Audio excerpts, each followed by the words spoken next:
Welcome, everyone. My name is Megan Fackenthal, and I am the coach at MFAT Coaching. With me is Britta Knight, and she has been a very good friend of mine and a huge supporter of mine for quite a while now. And I wanted to bring her on so that you guys can learn just how amazing Britta is, and she can tell you about some of the things that she is doing.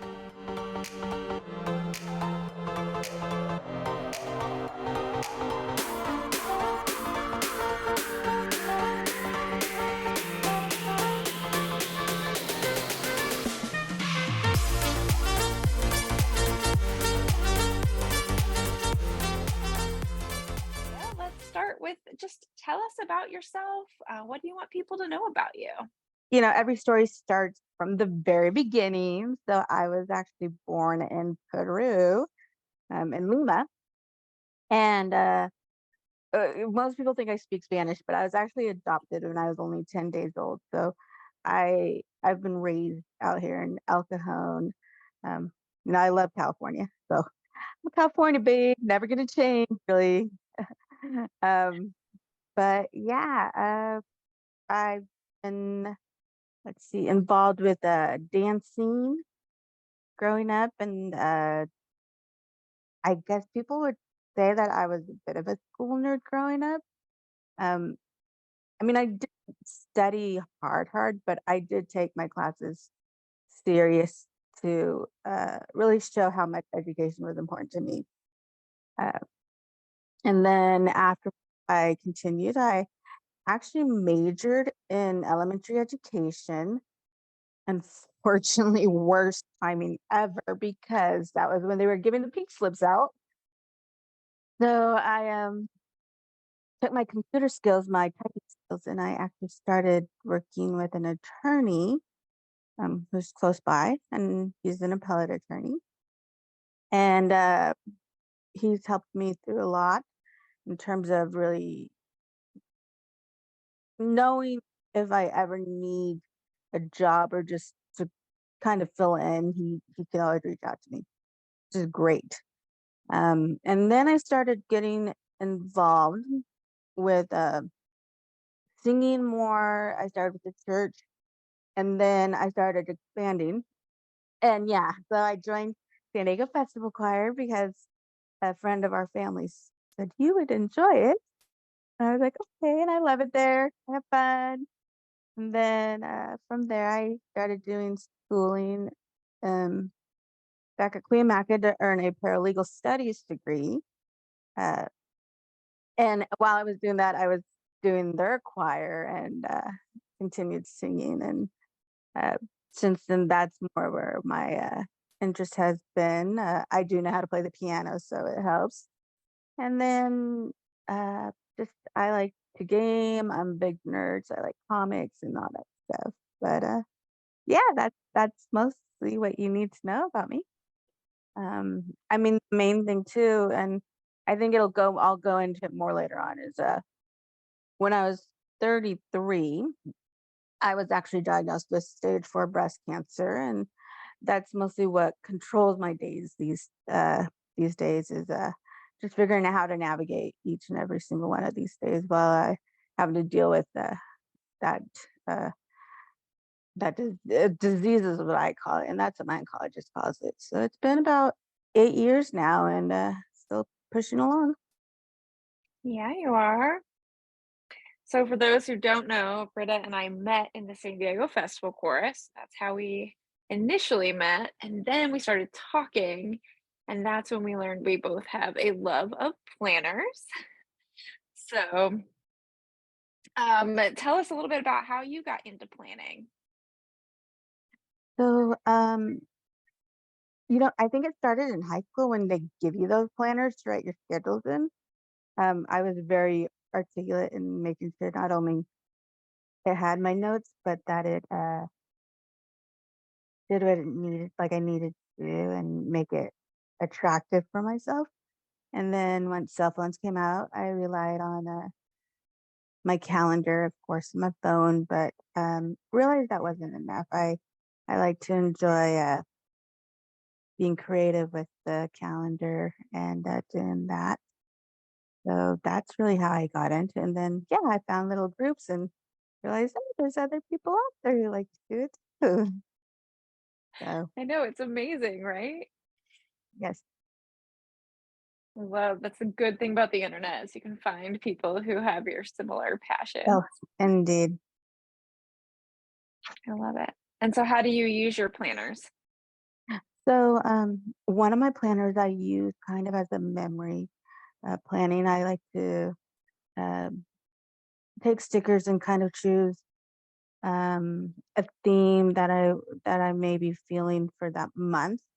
Um, Sometimes it could be a week, but sometimes it's more of the month. For instance, in January when I went to New York, I spent one of the month pages just all complete New York stuff because I really loved it, and I'll do that with birthdays too. Um, so that's just a little bit of what I do, and then some other planners might include well, there's the Silk and Sonder, and for a while I was using it very organized in terms of writing my schedules, but I realized I had a different planner that I like to do that because it was more time. I could organize it with the timing. So I ended up starting focusing using that more for the coloring pages and crossword puzzles and anything else that was activity wise, so that um, it gave me kind of a place to just really relax. Um, and have fun. And then some other ways I like to use is like if I'm reading a book, I've actually, and this is something that I just more or less started getting to, but when I'm reading a book or listening to something, I tend to write it down in one of my planning journals, in fact, and talk about like maybe why I chose that book or like how I relate to maybe a character. So Oh my those gosh, are I just some, love that. yeah. Yes, that's awesome. All right, so tell us about Jam Hope and then how we can support you. Okay, so Jam Hope actually, I started that with a friend who I knew. I met her actually at a breast cancer convention center. We both needed a roommate, so we managed to get together, and then we flew back together, and we were sitting next to each other. And she knew about breast cancer, but she didn't really learn the depth of metastatic or stage 4. So she was asking me questions. Um, And we realized there were so many people out there that didn't have that knowledge or didn't really know how to express themselves, um, whether it had to do with cancer or something else. So our original plan was let's do a podcast, go out in the world, and let's talk to people and just kind of get to hear their stories or hear some questions. But as time got on, she started getting involved with other things, and so did I. And we put that on the back burner, and then she reached out and she said, why don't you turn this into your own project? She's like, you're really good at that. So I started doing some blogging originally, and that's what that got me going. I was trying to keep track of my journey. I know people keep asking me about it, and I realized sometimes it's easier if they have a computer. You can look it up and read and follow and see my progression. And you don't have to And repeat yourself so many times. yeah, exactly. So then I started working on a site, and um it was really just focused on like providing a resources for where people can go, whether it's dealing with cancer or something else. Um and we started out that way, and then at some point I just stopped because I was like, this didn't feel right. It just didn't feel right. But I didn't know where to go yet. So then I was talking to one of my really good friends, and Um, she's explained to me some of her personal struggles, and we came up with the idea again to go a simple route using a blogger, and that way people could then not only follow along in my story, but they could see what I like to do, how maybe I get through a day. So if it's coloring a book or putting together a scrapbook or a vision board. What are activities that can calm me down? What are ways that other people can use it for themselves? So it wasn't just, oh, you have to be a cancer patient, or you have to be dealing with uh, anxiety. It was just more in the end like this is going to apply to anyone and everyone. So that's really what Jam Hope is about. And one of the things I love about it is just being able to start getting ideas. Um, I have my ideas, my friend has hers, and we try to really correlate them together. But then also we reach out to other people we know and just say, what's something that, you might be struggling that maybe you'd like to see on the site without mentioning your name. It's just a generalization. So Wow, that's awesome. I love to hear the progression. So, like, you didn't feel like you've never felt like it had to be exactly like this, and if you weren't doing it exactly that way, you were somehow doing it wrong. Like, you just allowed yourself to say, like, "This is what it's gonna look like now," and then as you learned more, you're like, "This is what it's gonna look like with that knowledge," and you're just continuing to do that. I think that's amazing. yeah. So So we'll link that blog. Can we link that blog below? yes, yes, I will Okay, get that for you. We're still in the perfect. progression of it. So we've been trying to kind of figure out how we want to really showcase what's going on. But it's been interesting because when I started it with my friend, we took the name Jam. We didn't even have hope on the end. We just had Jam with two M's, and it was joy and making memories or making moments.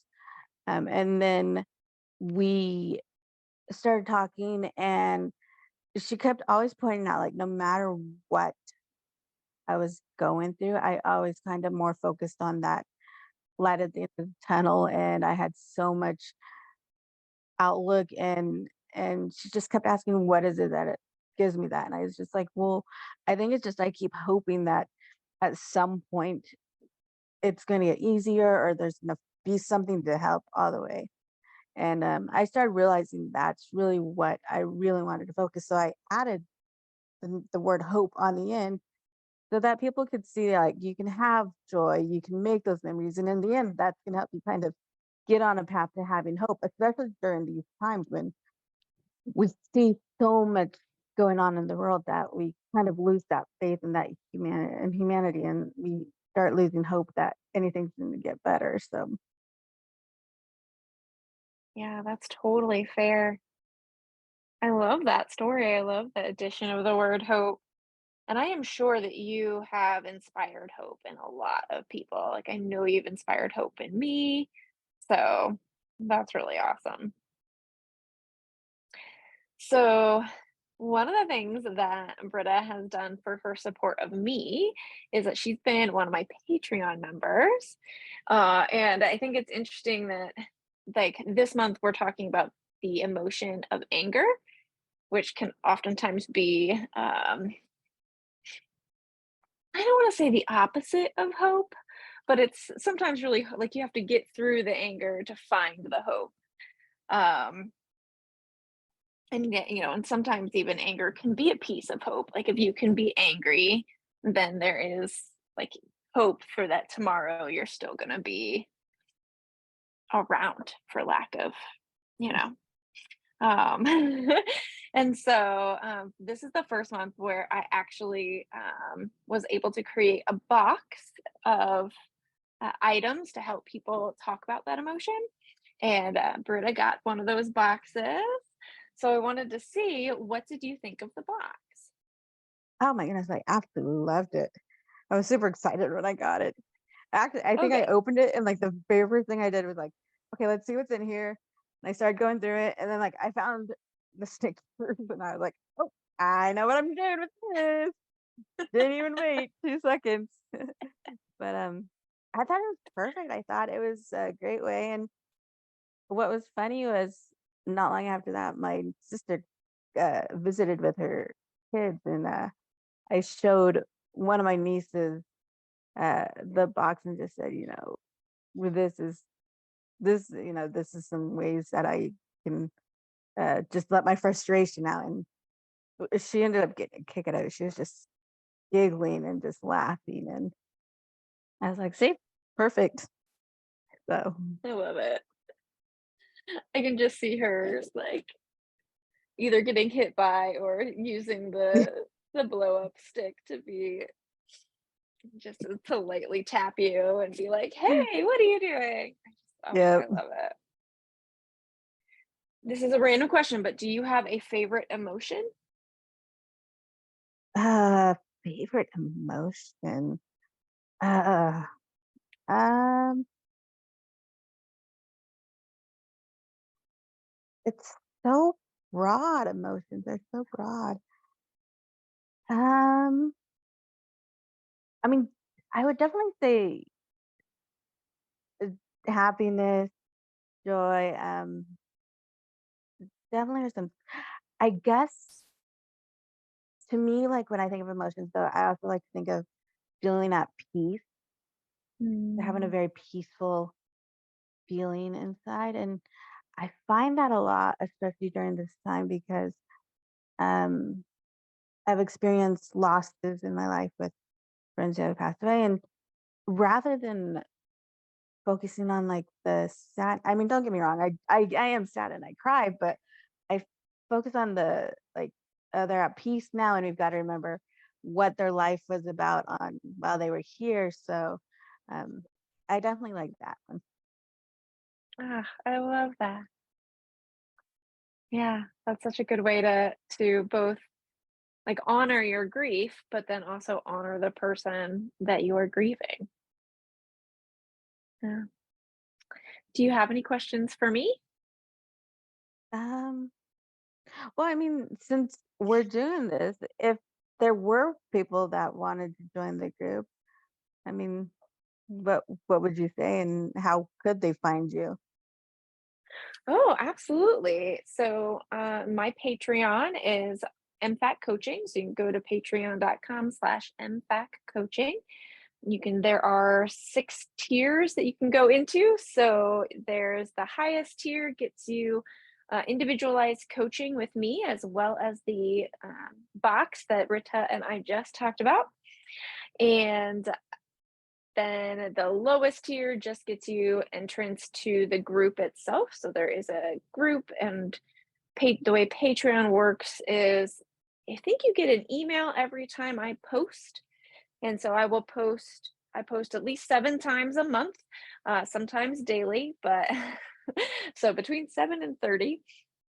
And each what we do in the group is we talk about an emotion from 7 different modern psychological perspectives. So, Britta got a box of 7 different items to represent those, different ways that psychology understands emotions.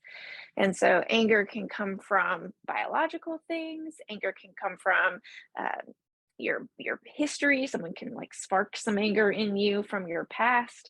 And so I talk about every emotion gets talked about from 7 different perspectives, so that we can also look at both emotion as a motivator, or an instigator sometimes, but then also emotion as a protector, emotions as ways that we just really get to more fully experience the world.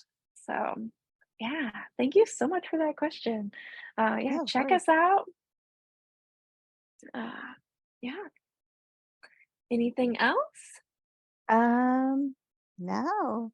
Yeah, me neither. Well, thank you so much for coming on. Everybody, check out Britta. Oh, how can they find you on Instagram? What is your handle? So my handle on Instagram is at B, I think it's BT Night 26, and night is with a K.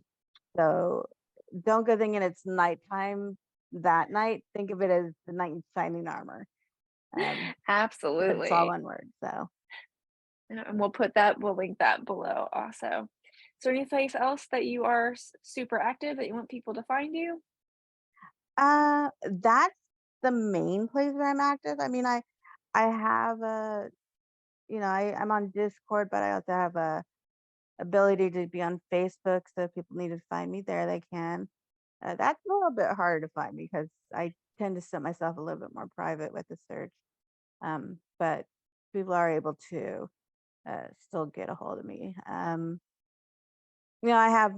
pretty much try to do the Twitter. No TikToks. Sorry, you guys. No TikToks.